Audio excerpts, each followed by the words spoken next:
On October 28, 2016, Titanfall 2 released to the public. Despite the decent success of Titanfall in 2014, its second installment failed to make any waves in the gaming sphere during its release, competing against the Titans Battlefield and Call of Duty at the time, and struggled to find a place among them. Nowadays, Titanfall 2 is considered a classic for its fantastic campaign and fun, chaotic multiplayer. But before that, it was a game that went on discount a mere month after release. The team at Respawn Entertainment were left having to figure out what to do next in 2017, moving production to the next game that was planned to be Titanfall 3. But along the path to find their newest innovation, they found a golden egg waiting in the remains of Titanfall. A squad shooter from the bones of their studio's lineage, as 20 teams competed to be the last one standing. A battle royale. As the hype was building towards the newest genre in the industry, the team at Respawn were already hard at work on their own iteration, one that would fit squarely into their identity of intense action and movement. But to create it, they needed a map to hold the giant scale they planned to produce. A map larger than anything they had ever created before, to break the limitations they had and build a battleground like no one had ever seen. This is the story of that map. The map that made Apex Legends. Hi, I'm MooreOver, and allow me to welcome you to Kings Canyon.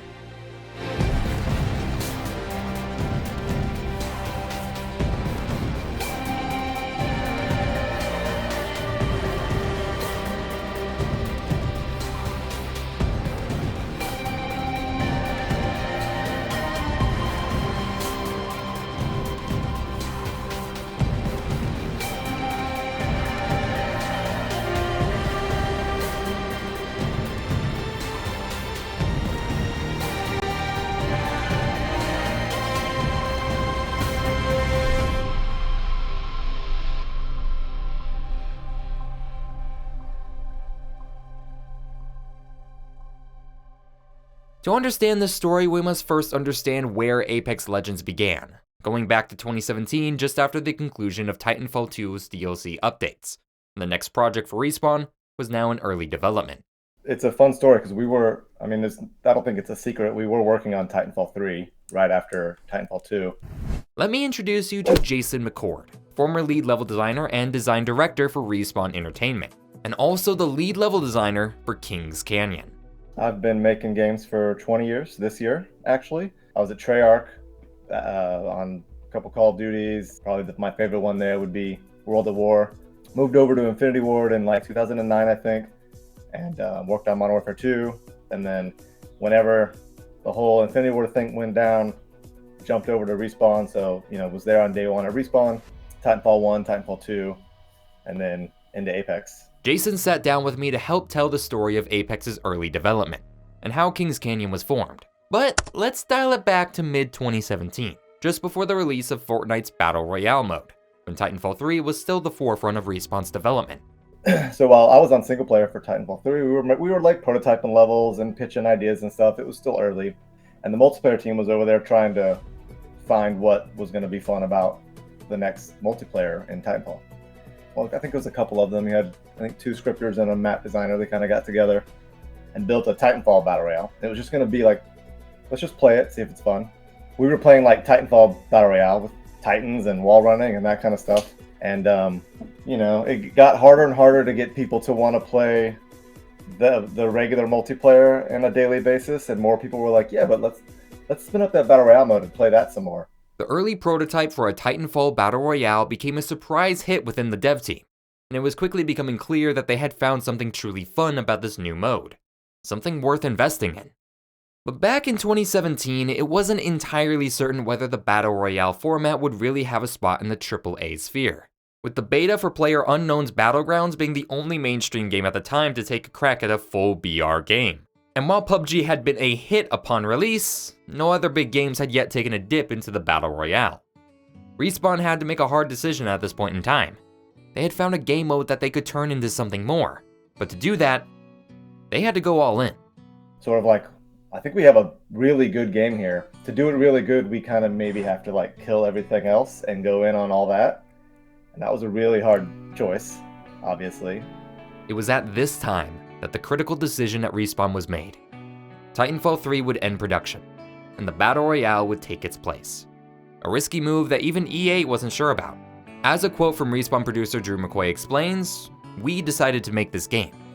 I had to go to executives, show it to them, and explain it and not convince them, but more, hey, trust us. This is the thing you want from us."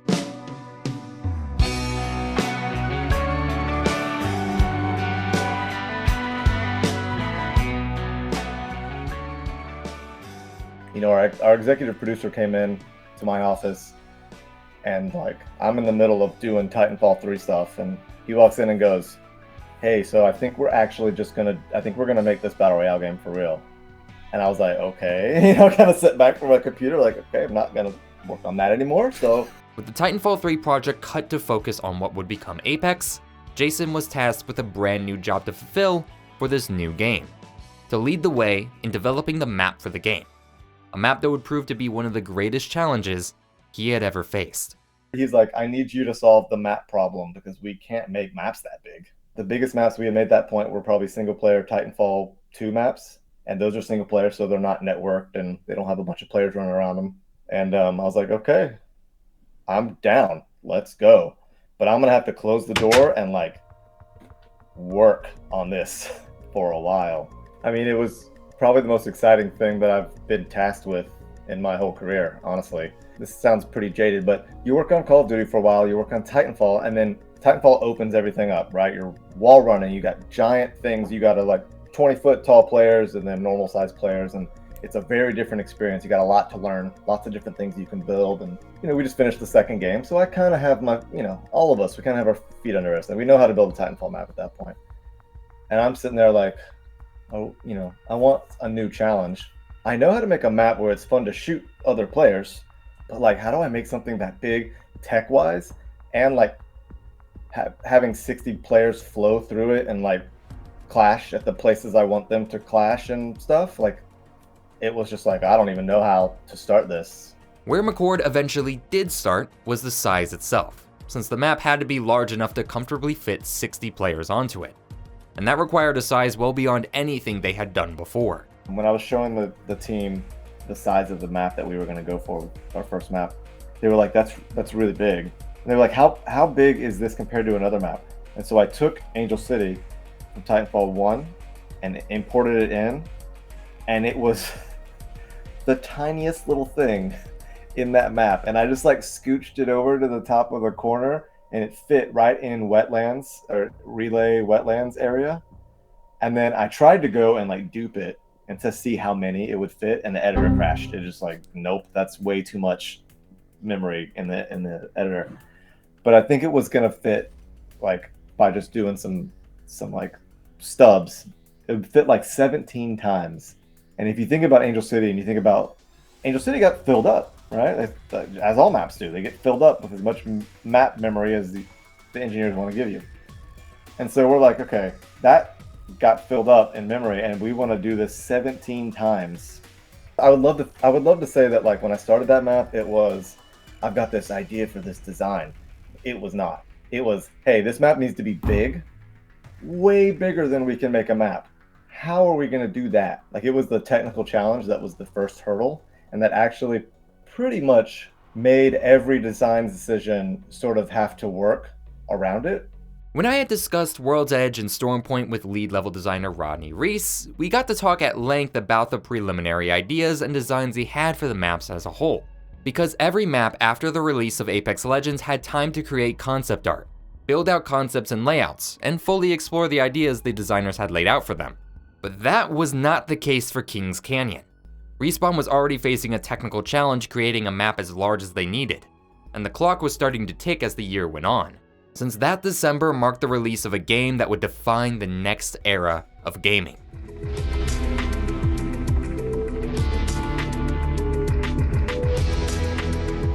When Fortnite Battle Royale released in September of 2017, the genre of Battle Royale had skyrocketed to the forefront of the entire gaming industry. As Fortnite was becoming a global phenomenon, other developers would soon see this meteoric rise and begin working on their own Battle Royales to catch that wave before it ends.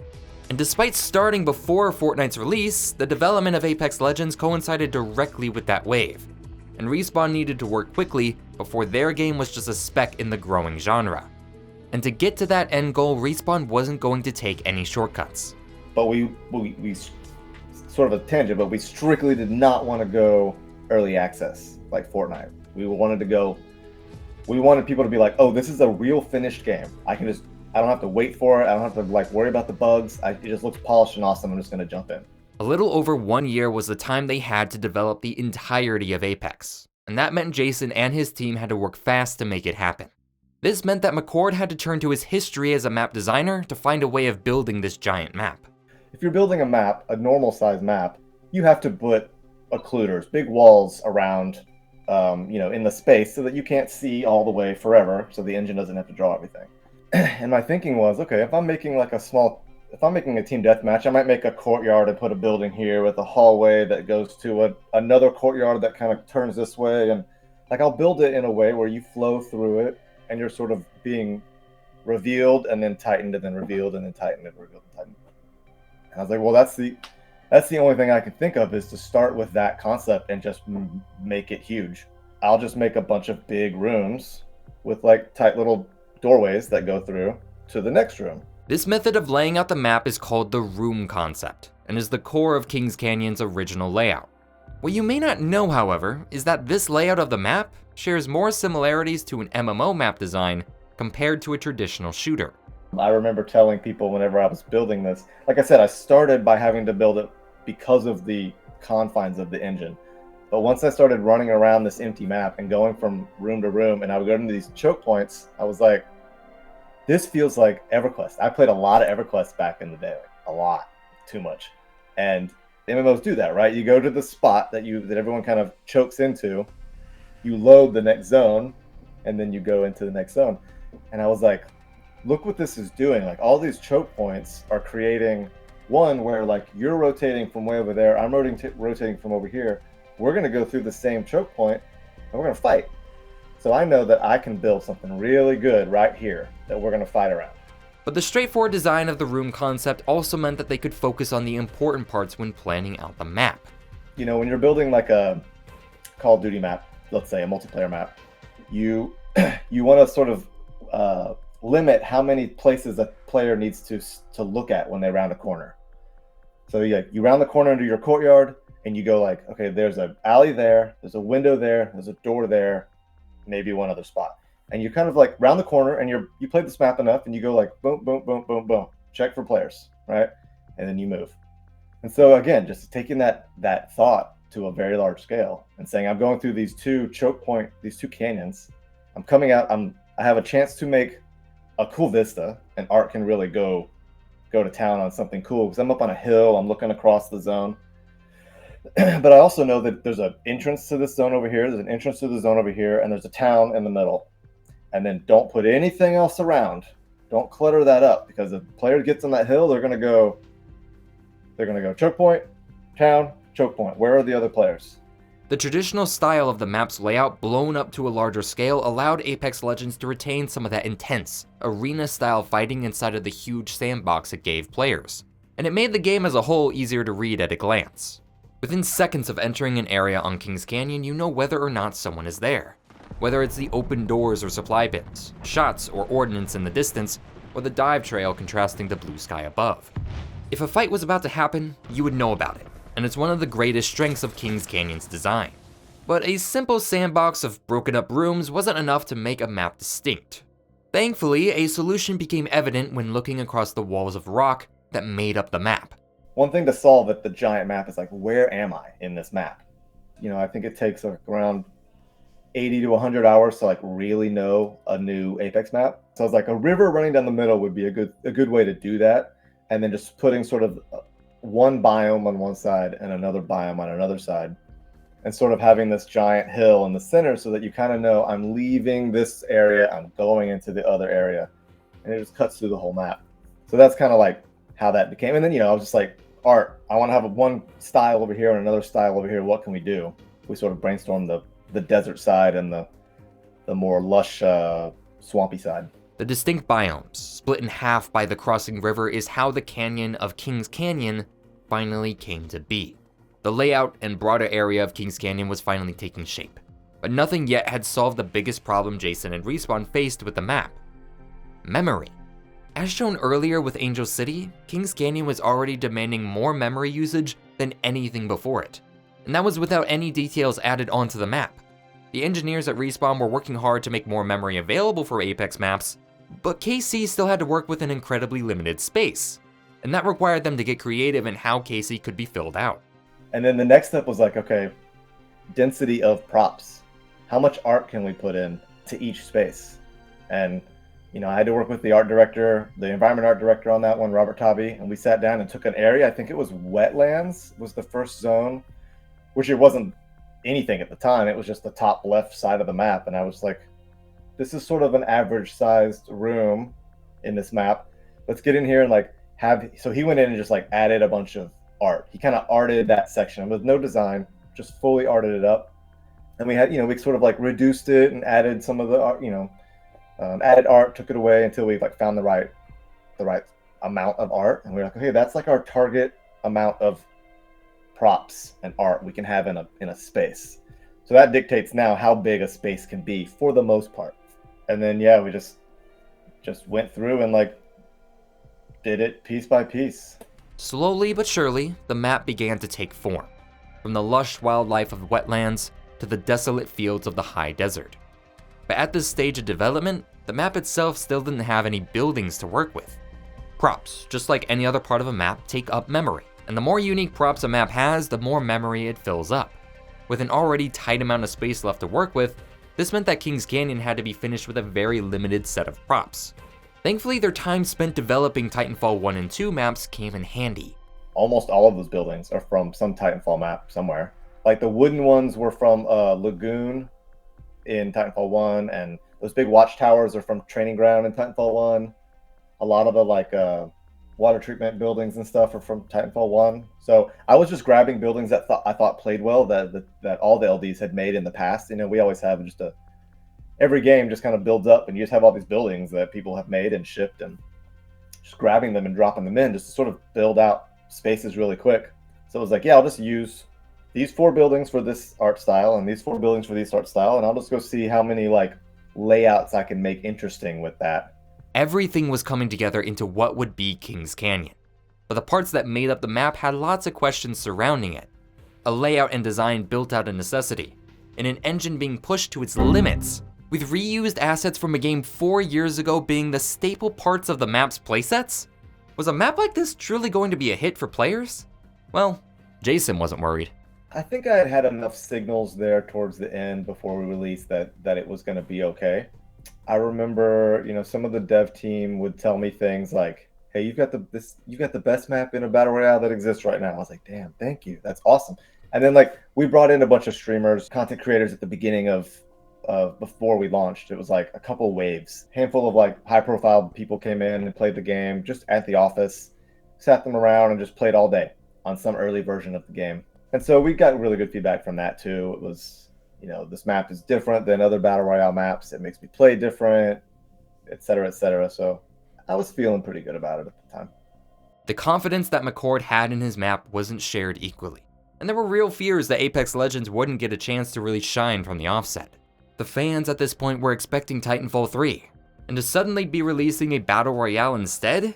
Well, they weren't optimistic about how their current player base would receive it, even more evident when a leaked map of Kings Canyon was revealed online.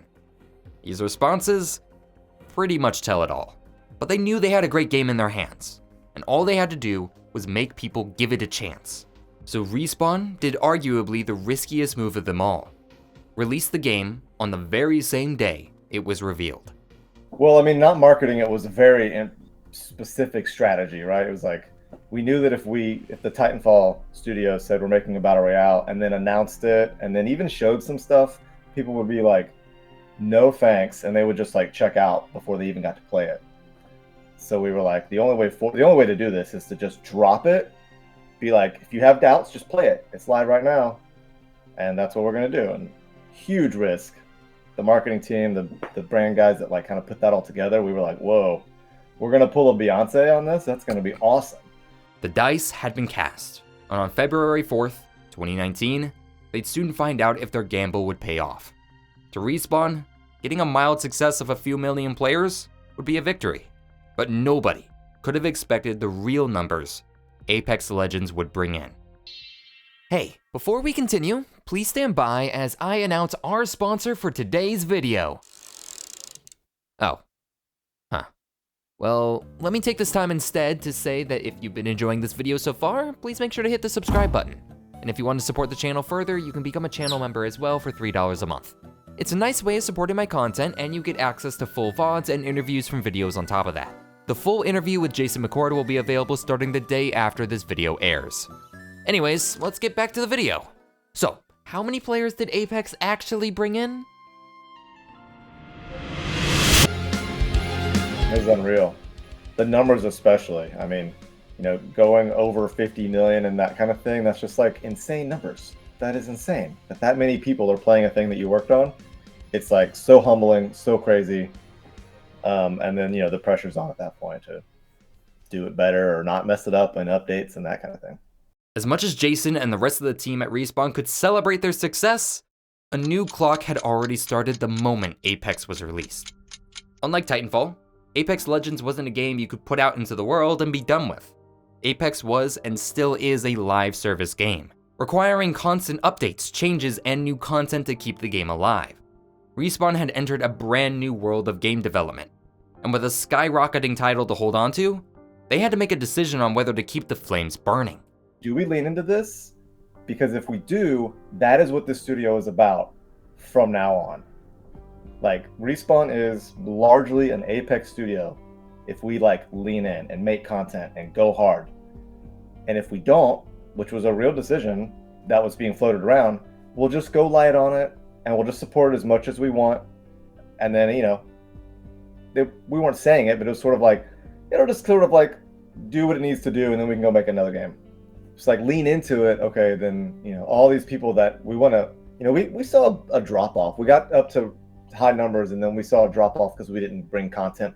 So we were like, okay, if we're gonna bring this keep this game going, we gotta like make good stuff. What do the people want? We've never made a live game before, like a live service game before. We don't know. Respawn's identity moving forward was on the line, and how they moved forward with Apex Legends would define it. But we're already 5 years past that point, and it's clear what decision they made then.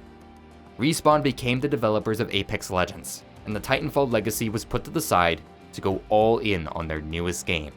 That meant new updates, new content, new gameplay, and of course, one big question.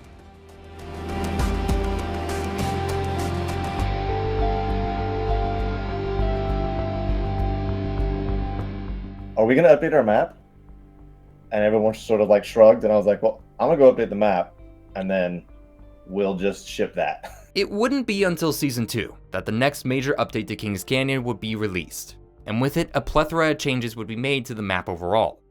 Ones that didn't initially come easily to Respawn.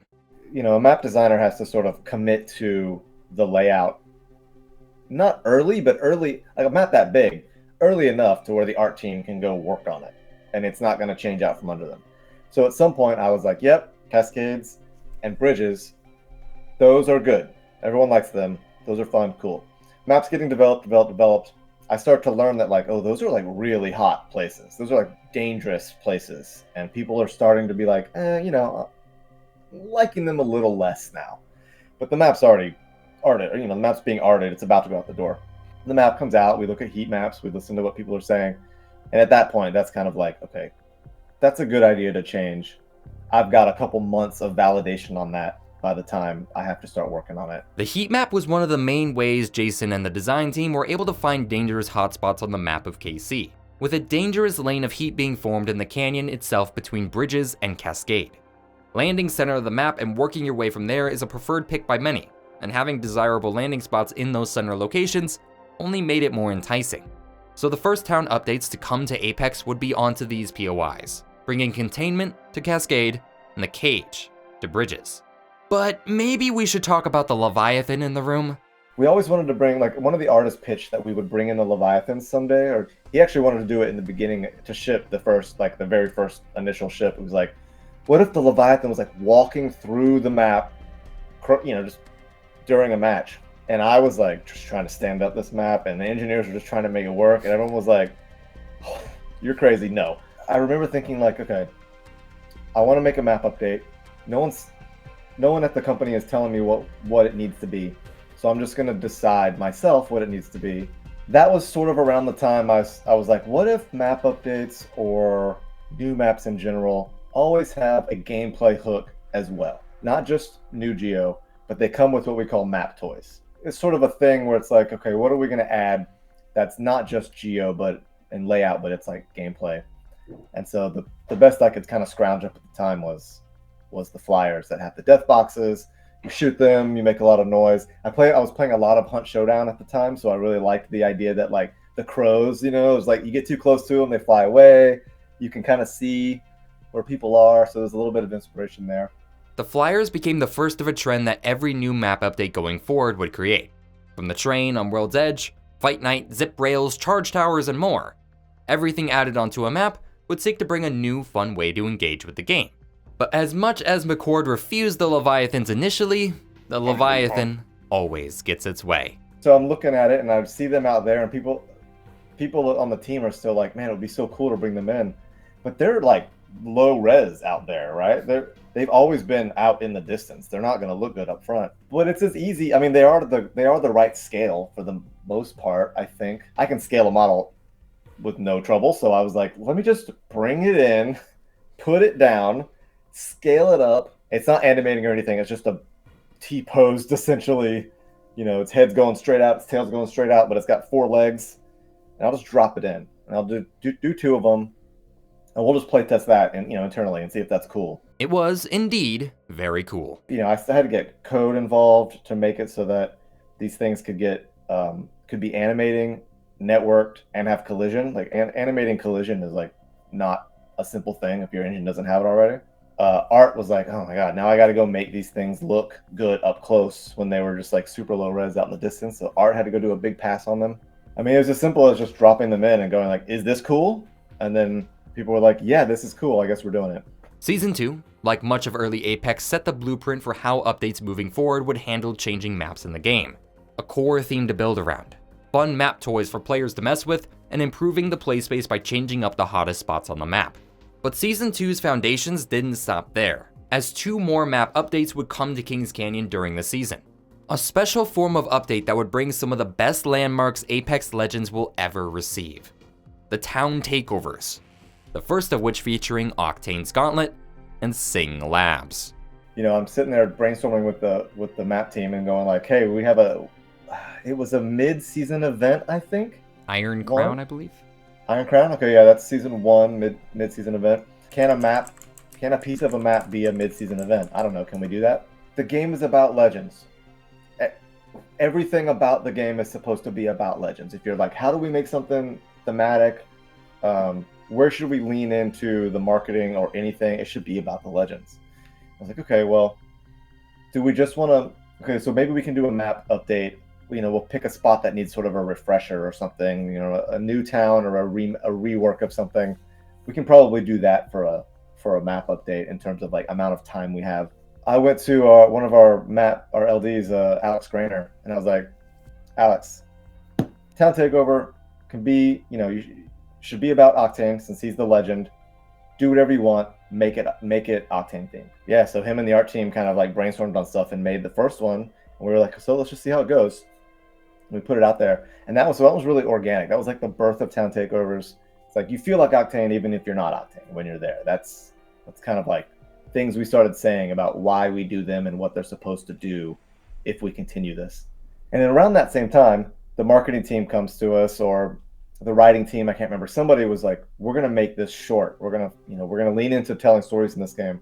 We're going to make this Wraith short. They were like, could we maybe have the next Town Takeover coincide with that? And at that time, I was like, look, we go make what's fun, and what's fun gets in the game. Not like marketing says do this, so do that. But it seemed to just line up really well. It was like, okay, yeah, Wraith. I mean, we just have to pick the next legend to do a Town Takeover for. Wraith is very popular. So that'll land well. And I was like, Alex, you're the guy. Go make a town takeover for Wraith. Octane's Gauntlet and Sing Labs would soon become the prelude to the most iconic locations in Apex Legends. From Map Room, to Big Mod, to Fight Night, and Mirage Voyage. All of them got their start here, in these defining moments of Apex's early development. But Kings Canyon's life in Apex Legends would change forever with the release of Season 3, and the second map of World's Edge. Now, players had options on what map they preferred. Not everybody preferred Kings Canyon. The map was left untouched in Seasons 3 and 4, but the complaints for one particular part of KC were still strong in the time, a spot that had risen to prominence from the very release of Kings Canyon. Skulltown, the biggest, the baddest, and the hottest drop spot ever to land in Apex Legends. After its competition with Bridges and Cascade were changed, Skulltown became the de facto landing spot for any team looking for a quick fight. The term hot dropping, or dropping into the busiest spot on the map, originated as players dove their way into the skeletal arena to duke it out again, and again, and again. And that created a pretty big problem. And we're like, okay, we could change this POI, Repulsor, or whatever, but everyone lands in Skulltown, so no one would even care. Like, everyone's playing Skulltown anyway, so why would they care that this random POI over here got changed? No one goes there, and so we can try to make that one the new hotspot, but we're really competing with Skulltown. Davis Stanley was the level designer on Season 5, and we were talking about that. He was like, yeah, but everyone just goes to Skulltown. Who cares? And I was like, okay, let's just say Skulltown is gone. Now what would you do? And he was like, whoa, they might go to new places that I develop. And I was like, okay, that's good. Let's keep talking about it. After an hour or so, I realized I've got him. We're gonna cut Skulltown to try to we're gonna make everyone go like, what? And then they gotta go play it. Season 5's trailer hit, and Skulltown, one of the most memorable POIs in Apex, had been wiped off the map. Thunderdome also caught a stray in the process. Unlike Season 2, which seemed like an evolution of KC, Season 5 brought to bring it into a new era. An era that wasn't welcomed by everybody. And Skulltown's departure was a catalyst for the change. A negative result that was well within expectations. It was expected, and I was ready for it, and it was fine. It was like, it's a thing that it's an unhealthy part of the map. You know, Tilted Towers goes away, things that are unhealthy for the game like that, they're fun for a while, and then they gotta go away so that other parts of the map can shine. And it was like, I'm ready for negativity on that, because people will just sort of get over it and continue to play the game, and hopefully realize that the changes were good for the map. It also just gave us the opportunity to sort of pulse Skulltown occasionally on some, on a limited time event or an arenas map or whatever the case may be. And then the Skulltown that you know and love can come back, and that's great. While McCord and the Respawn team were ready for the negativity that Skulltown's loss would bring, this new era of Apex marked a great shift in how the design team would have to handle changes to the game moving forward, as Kings Canyon's complaints elsewhere had to be answered. Season 5 removed a large chunk of the map, making Kings Canyon even smaller than the other maps, and the original room design eventually led to a major third-party problem, as it was far too easy to have teams pile up again and again at the same location. Other maps didn't suffer from the same problems as Kings Canyon, had new and fun toys to play with, while Kings Canyon was looking more and more ancient season after season. It was starting to become clear that Apex didn't need the old Kings Canyon anymore, and the developers had to oblige.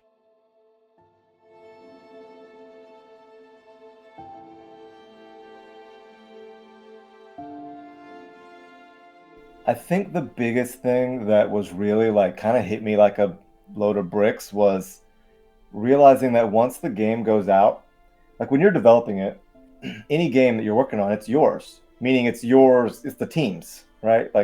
You're coming up with all of the ideas and putting all of your own ideas and passion and love into it and making this thing that you're so proud of, hopefully, and you release it. And if it's a box product like Titanfall 1 or 2, it gets to go out and remain yours. And people either love it or hate it, but you feel a sense of ownership as a dev to that game. To a live game, I had to realize, I think around Season 6, because that's when we made the change, the TTK change with the armor. And it's the only time that when I was there that we reverted any change.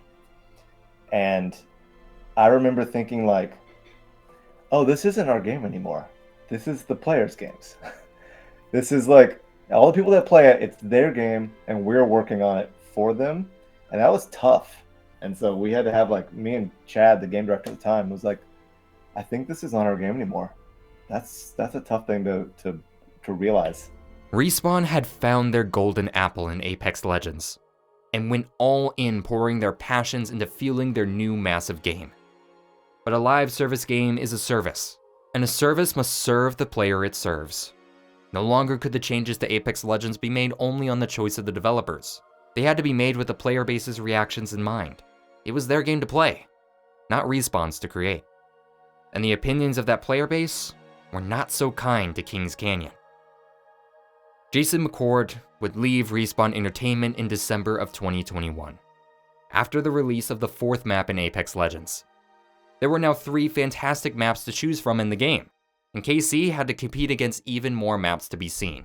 More changes to Kings Canyon would come after his departure, but to this day, it's pretty clear where KC now sits among its peers.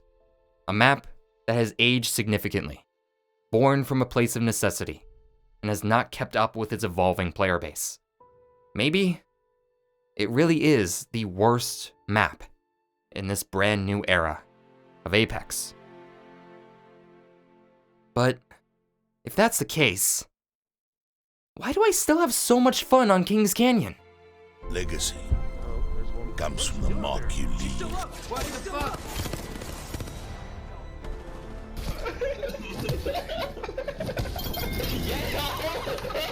Lifeline! It's like the first map is always the worst map. It has to be.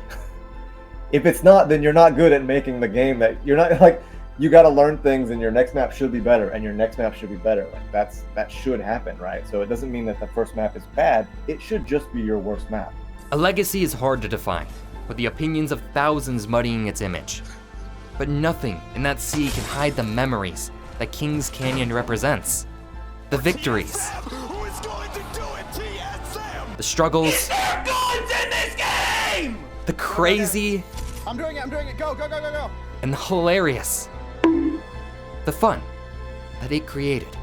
I really, really enjoyed working on Apex. Like that, what I just described to you as like, it's not our game anymore, that sounds really sad and depressing, but I loved working on Apex. It's very rare for game developers, I think, to be able to say that it's like one of the favorite games they've ever played is a game that they worked on, but I can say that for Apex 100%. A legacy of defining competitive. A legacy of innovation. A legacy of perfection. Each map has its own legacy to hold. But Kings Canyon's legacy is Apex Legends. The challenge in its creation, its meteoric rise, and its precedence for the game's future. All of Apex Legends stands because Kings Canyon was there to hold it. And that is a legacy that is hard to beat.